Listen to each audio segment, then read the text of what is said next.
Реални, а не популистички мерки. Бизнисмените бараат власта сериозно да се посвети на справување со последиците од економската криза. Вела дека потребни се чекори кои ќе го леснат работењето на компаниите, но и дека она што досега било направено е задоцнето.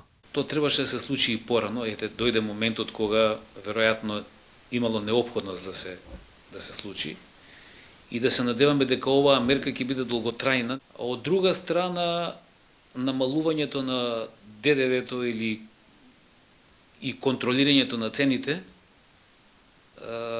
особено насочено кон граѓаните, е социјална мерка и интервентната економија, така ќе ја наречам, се коси со постулатите на слободната пазарна економија. Бизнисмените предупредуваат и дека бранот по скапување ќе продолжи, зашто, како што велат, владините мерки нема да го дадат посакуваниот резултат. Ќе поскапува производството, ќе поскапува животот, ќе поскапуваат или ќе се балансираат енергенсите и така натаму.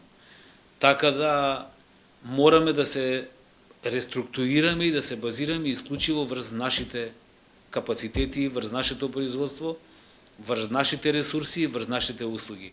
Дел од владините мерки минално им помогна на граѓаните, но максимално удрија на компаниите пред се на трговците. Владата ги ограничи маржите односно заработката за одредени прехранбени производи, а само неколку недели претходно договори поголема минимална плата и воведе дополнителни исплати за работа во недела, со што нивните трошоци драстично пораснаа. Дел од нив размислуваат и за отпуштања.